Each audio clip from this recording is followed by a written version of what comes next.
Let's quickly take you through the morning dose of traffic routes, and we have to do that through the portal traffic.com.gh. You go to the Ring Road Central, you get to find that the route is already packed before the intersection, the NNIT area, the Paloma stop area. You get to find some congestion before the main traffic light. For those who are coming from Kanda and many other related areas, you will have to be in maybe not to a discomfort. It looks like it's moving, and it's the same for those going the other direction as well. This one will lead you through the interchange around Kwame Nkrumah, and then you get to the industrial area. And for those who would be going to Obechebi, you can also use this route through Kaneshi, Kolebu, or many other related areas. Those are the genuine routes we have. Let's go to the Tema end of the Accra-Tema motorway. You go up, and then when you go up, you get to find that the congestion is always there. It's massive for those heading to the Tema Township or who want to apply the Accra-Tema motorway into Accra. If you're coming from Afienya, you're coming from Pong, Shine Hills, many of those areas, you'll still be in a bit of traffic, and it's a usual feature on this route. It's also because we have the construction of the interchange or the runabout that is taking place. This runabout construction is the extension of the Tema Port Expansion Project being undertaken by MPS and its related subcontractors, and so you get to have relative traffic throughout the rest of the day. It doesn't usually stop. It's always there. It's always there, almost like 16 hours for the better part of the 24-hour period. Now let's go to the bypass route that is linking the airport city area right from the Polo Ground end. You get to find a lot of traffic. So those who are coming from Spinters Road, coming from Tetekwashi right through the Woolworth area, Shangri-La, you get to find that you'll be in a bit of traffic. But when you get to the roundabout or that intersection around the airport, that would link you into the airport, and the one linking you to the airport traffic light or the intersection there, you can use that route. That will lead you through the airport city area, through the Vodafone office, the former UT Bank head office. That will lead you to Avians, and on your right you get to have the intersection around Opebia or the Silver Star area, and you can use those routes appropriately to get into LWAC 37 cantonments, relatedly Flagstaff House, and all those points. Now let's go to the last point before we do review of the newspapers. The Bema Camp route. This route usually is linking the airport bypass, and so those coming from Spinters Road who would want to get onto Tetekwashi and maybe facing an onward traffic situation, you can always use the bend after the Flower Port runabout through the Palace Mall area. You get to the Airport Hills extension that has been just constructed, and so it's a free route usually that would link you to the main route that is linking Bema Camp, and before then you would have had Labadi or the Trade Fair site area, and then onwardly you have the LWAC traffic light or the end there facing you. So it's easy to navigate all these routes and get to Cantonment 37 as well. Let's go to Tetekwashi. Is the last location we'll look at. There will be residents this morning who will be coming from Dodowa, Somanya, Adenta, Amrahia, and Pantine. All of those areas going through Medina, Race Junction, Redco Flats. All of them will want to use this route. Somehow this morning looks like the route is free.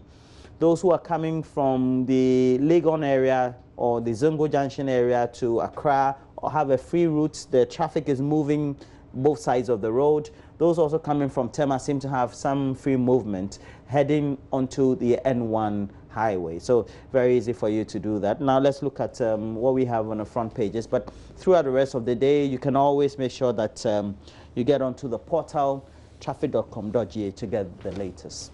What do we have on the front pages? Good morning to you. Good morning. Yeah. Ajwa had been nominated for which award? Oh yes, I noticed that. Yeah, you will be. Ajwa is making the headlines. She's up for an award, and we understand why. Yeah, this is Woodin, of course, and the designer is the award-winning. Okay, yeah, we're hoping to grab that award, Ajoyeboah Clothing. Yeah, we thank you for joining us. If you missed the news, we're on to the newspapers now. We've got almost all the newspapers. The Finder, the Daily Statesman, the Daily Dispatch, the Publisher, the Times, the Daily Guide, the Daily Graphic, the Observer, the Informer. So, shall we? Yeah, we shall. I have a couple. All right. Shall I start? Yeah, you should. Okay. I have the Ghanaian Times, the Daily Guide. Perhaps I'll add the Dispatch. Okay. Bipartisan committee to probe fall. This is the Ghanaian Times banner headline. Let's have a quick look at that. I don't understand. Bipartisan? Bipartisan committee to probe fall. This is about finding causes of the cedi's depreciation. So the finance minister says the president has instructed him to investigate the structural reasons why the cedi lost value. So he is proposing a bipartisan committee to do this investigation. We can talk a bit about that later. The president leaves for the US and Cuba. Is also on the front page of the Ghanaian Times.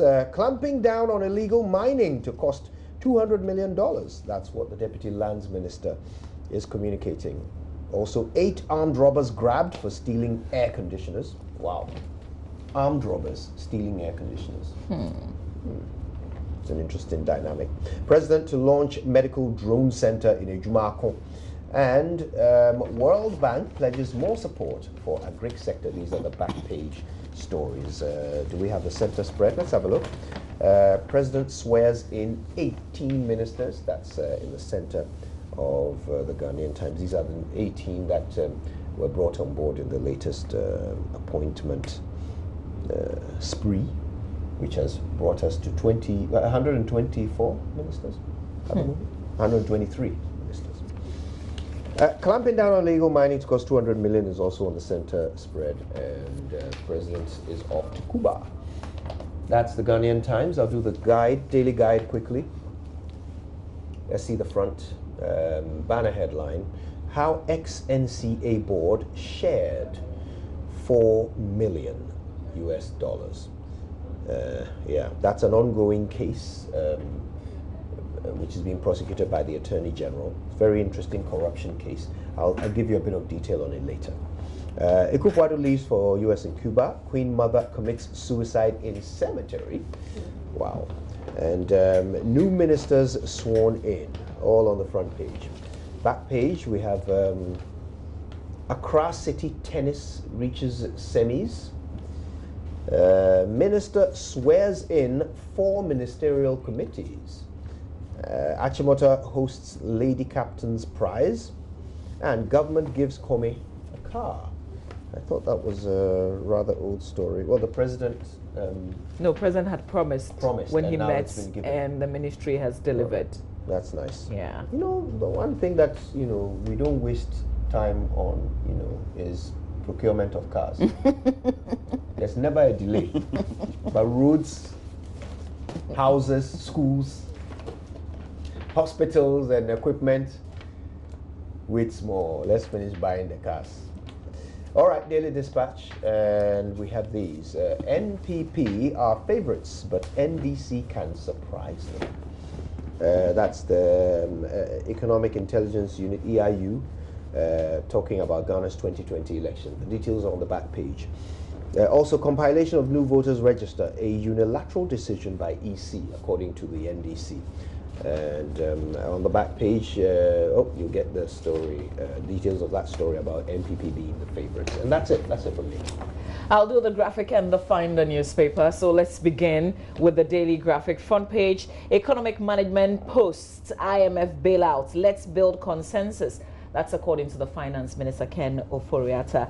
Also, 4 regions pilots malaria vaccination in April. And on the NCA ongoing case, suspect shared $500,000 according to a prosecution witness.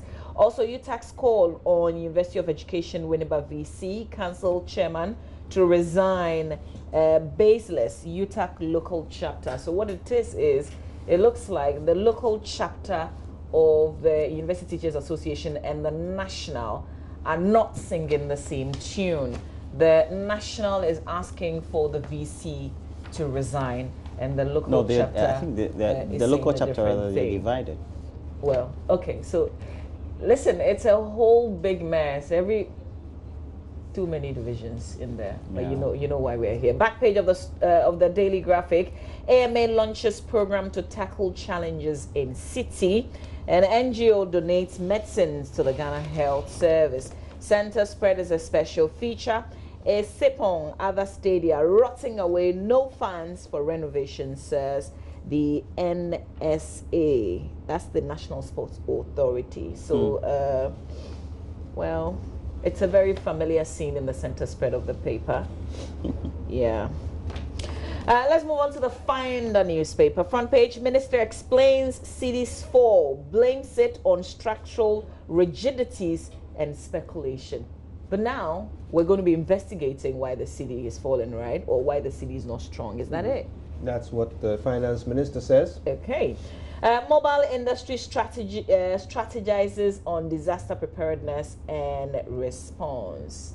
Also, invest in robust cybersecurity systems. That's a call by business leaders, or business leaders have been told. And then carpenter killed by hit and run driver.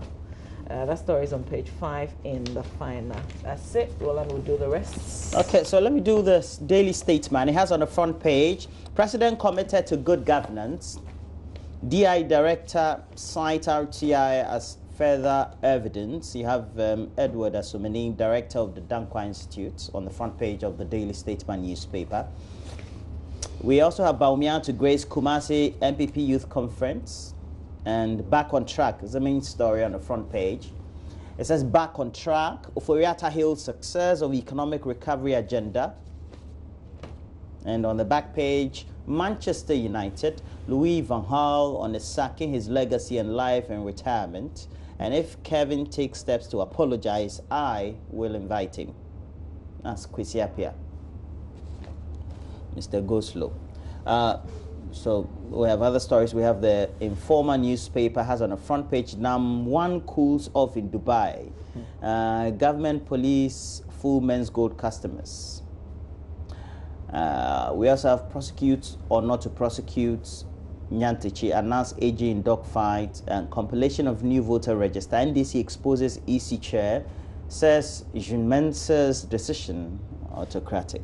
We have the Ghanaian Observer. NDC fights EC over new voters register. And then we also have UEW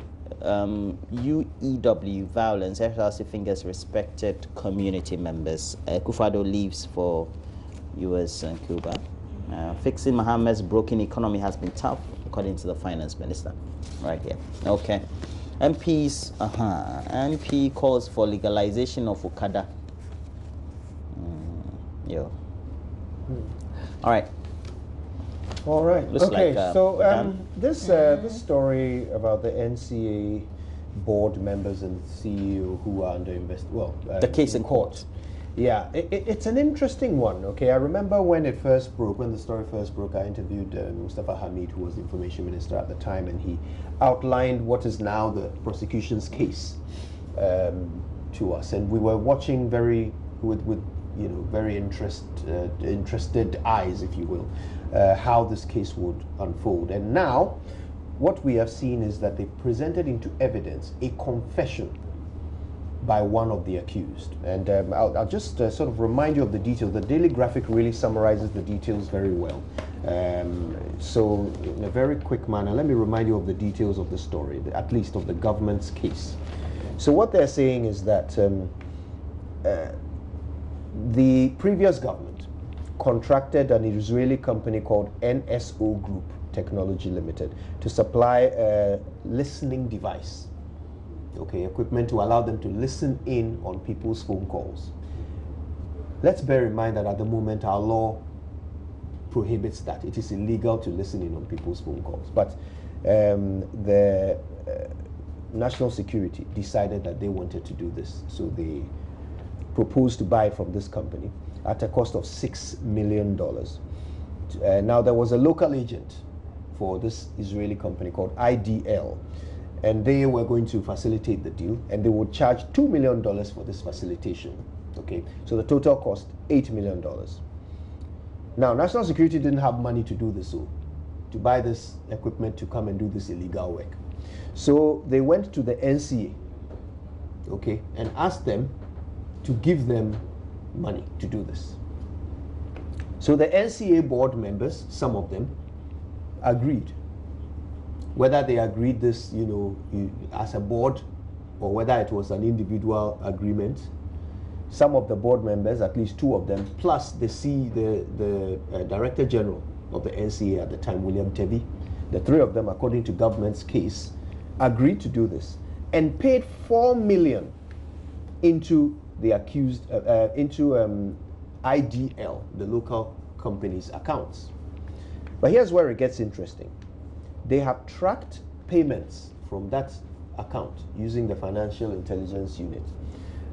And they found that $1 million was paid back to the NCA. Okay, you owe me $8 million. You've paid $4, but I've given you $1 million back. And that $1 million was then disbursed in a certain way. And one of the board members, Eugene Bafuboni, apparently on his arrest, gave 3 statements in which he confessed. Now, his lawyer in this case, Thaddeus Ofori, argued that those 3 statements should not be admissible in court because he gave them in the absence of his lawyer. He wasn't told that he could give those statements in the presence of his lawyer, so they should not be admissible. However, he did give 3 more statements later in the investigation in the presence of his lawyer. And in those 3 statements, there is a confession that indeed they benefited financially from this deal, and that they distributed the money in a certain way. He took 200,000, and then the other 2 accused took 2 of the other accused took 150,000 each, making up 500,000. Then there was a payment of 300,000 into his account, which he sought to explain. He said, look, he has been saving to set up a company, so that money is his own savings, and he had a contract with a company, and that money is what he deposited into his account. But the investigators say that they saw the contract he's talking about, but no evidence of payment. So the case continues. But I think it is interesting. Thaddeus Ofori is one of the most brilliant lawyers in Ghana, I mean, by reputation. He is? Yes, by reputation. And he made the argument that, look, you can't admit these confessions. 3 of them he won the argument on, but the other 3, unfortunately for Mr. Ofori, those statements met the threshold, and so they've been admitted. And it's just an interesting revelation for a case in which all the accused have pleaded not guilty, to find that actually one of them, in spite of pleading not guilty, has confessed. Who is saying they have confessed? The prosecution? Eugene Bafuboni. Who's making the point that his own statement is making the point. The statement has been admitted into evidence. Interesting. Looks like we're getting somewhere with this this case then. Quite long overdue, but this is one of the many accusations that the current government made against the previous about corruption. We're expecting more, though. It's been a bit underwhelming. Well, there's also the Stephen Opuni case. Well, that one started straight away, I think. Was it? I think this started first. Oh, I don't remember the timeline, but yeah. So those 2 we are aware of. There's been nothing from the Office of the Special Prosecutor against either people in this government or previous government. There's been nothing from him, and there are. He'll come good. He's working. I know that he's working. You do? Behind the scene. Yeah. You've spoken to him? Yeah. I know some close associates who work. Remember the letters that he wrote, I don't know how many, but his letters were leaked. Yes. He's had issues, so he's been frustrated. Yeah. So who said he's been frustrated? So that's what he said. In those letters? Yes. He hasn't come up publicly to say that. The letters were leaked. Shall we do a little bit of the... Are you sure the letters were not doctored? The finance minister claimed so. Or the EC compiling a new register and the NDC, because the EC issued a statement where they say they had that's consulted. an interesting one, yeah. They had consulted with the political parties, and it turned out, well, they just mentioned it in that last IPAC meeting, if I'm not mistaken. But yesterday I listened to Bossman Asari, who said emphatically that, listen, Dr. Bossman Asari, if you're watching us, good morning. We don't need your permission to compile a new register, by the way. Yeah. So he kind of settled it. But IPAC is, yes, he said it in that interview that I listened to him live. Does that settle it? Oh, does that settle it? He even said it this morning too. Yeah, I'm asking, does that settle it? Well, from their point of view, the EC's point of view. But you see, the point is that IPAC, what's the use of IPAC? You know, it's supposed to be advisory, you know, they are supposed to be, you raise the issues, people come up with what they think, but in the end, it's the EC that takes the decision. What is interesting is the fact that this didn't come up for discussion. You know, like people, I don't want to say people were not allowed, because I don't know how it turned out. Only that the EC said, oh, they raised it, as in they mentioned it, but nobody made any comments on it.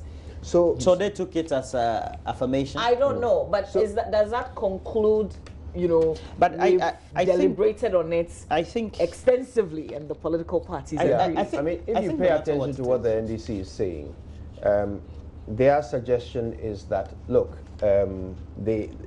it's not that you can't make a decision without us, so legally you can make the decision. But this is an important thing. We should deliberate on it. That's the point of having IPAC. Yeah. So there should be a discussion. Yes. All that happened was you mentioned it. You said that this is something that you want to do. There wasn't a discussion, and that is the point of IPAC. So how do you then go and just announce that it's going to get done when we haven't had the opportunity to weigh in on the discussion? Not that we think you don't have a right to do it, but that is not, I mean, that is not beneficial. If there's an IPAC, there should be a benefit of having an IPAC. So let's discuss. And I think the back and forth was whether or not mentioning it is the same as discussing it. But you see, there's something interesting. The EC, from what I listened to Dr. Bossman Asari yesterday, he says, oh, they've done research, you know, so they've got the scientific backing to the idea of let's compile a new register. No, that was something that he was saying. But I find it, the point is that you should be discussing these issues. Because, Charlie, these are political parties, and election is just next year. You don't want to carry yourself and say, okay, I am EC, the bar stops with me. I have decided that we get a new register, especially when you say there's a research. We all, forget about the political parties, all of us need to know what has come up in terms of that extensive research. And the need for a new register. The thing is, over the years, and I've been in many forums in which the Electoral Commission itself has boasted about how IPAC and its existence and the way they've worked with them has been the catalyst to ensuring that we've had the sort of democracy and the dispensation that we've had, and the way they've been able to manage the elections. Look, they need the buy-in of the players that they are controlling or supervising. I think that's basic. Even the media. They need the buy-in of the parties and the media, because the media then will bring on board the public. And we have to be truthful about it. By now we should know about the research. We should be discussing it. I think the position of the Electoral Commission is a bit unfortunate, even though in law they are right. But look, they need to be more, the tone has to be more reconciliatory than it. Exactly. Anyway, the NDC says that they are in principle not against the idea of a new register. They just want. I think a new register is good. Well, the media will have something to chew over at least. Like we're starving. All right, so we already have a little too much to chew on with all that is going on. Among which is this: the finance minister went to Parliament yesterday. In grand style. You said yesterday he said there'll be a commission of inquiry. No, he's suggesting a bipartisan committee to investigate the structural reasons. He's been directed by the president. The CD has not been stable. Just before we go for sports, a quick comment on this. Did you notice that the communication team put out posters, flyers, for that 10, the finance 15, minister right? Or 10, was going to address? I think two different. Was going to address Parliament. I found that interesting. 2 weeks ago, John Peter Mewu went to address Parliament, and they didn't have a flyer. It's not by force. I found it interesting that they made that choice. It is not by force. To advertise this particular speech, and there was a lot of self-congratulation. Yes, we've come out of IMF. Yes, we've floated a bond that was oversubscribed, and yes, the cedi has gained some value. And there was a lot of comparison between this current government and the previous one, and it seemed to me as if the purpose of this, and by the way, this was on the calling of the finance minister. He wasn't there to answer an urgent question. Parliament hadn't summoned him. He applied to come and speak to them. So he basically, it was almost as if he came to ask for some funds, for doing what is no more than his job. And this is pretty much what I've been talking about when we've all been focused on Dr. Bawumia, because he spoke, in the run-up to the election, and he talked about the cedi and all of that. So everybody has been focused on him. In the meantime, this is the man who's being paid to manage our economy, and no one has put any pressure on him. But all of a sudden, when things started looking up, when there were some successes, he jumps out and says, "Hey, give me funds." And it's that kind of thing that I want people to pay attention to, because we must call for all of our leaders to account for what they do. But at the same time, when they do well, we must say it just as loudly as we say it when they do badly. So yes, an oversubscribed bond is an indication of confidence in our economy. That's a good thing. We must say it. Yes, the cedi has regained some value. That's a good thing. In fact, it's good for all of us. We all feel the benefit. Yes, we're out of IMF. That is a positive thing. But for me, I want to know how we make sure that we don't end up where we were in the first place. All right, there's a very interesting research. Unfortunately, we don't have enough time to do this. We'll give you this. A major new study has found that 300,000 women around the world, particularly in developing countries, almost all of them in developing countries, are dying every year as a result of having cesarean sections. We will have time and talk about this, because we are a developing country. That was safe. Yeah, exactly. So this is really interesting. It talks about how people are not getting skilled doctors to do the surgery. So that's a conversation we will have. But right now, we have to take a breather. We'll come back with sports. Thanks to Woodin and Ajoyabua Clothing for my outfits. Yeah. Stay with us. We're winning awards. Oh, thanks to Robert and Sons for my glasses. Thank you very much. And keep them Fred, coming. I thought you said you were taking sports.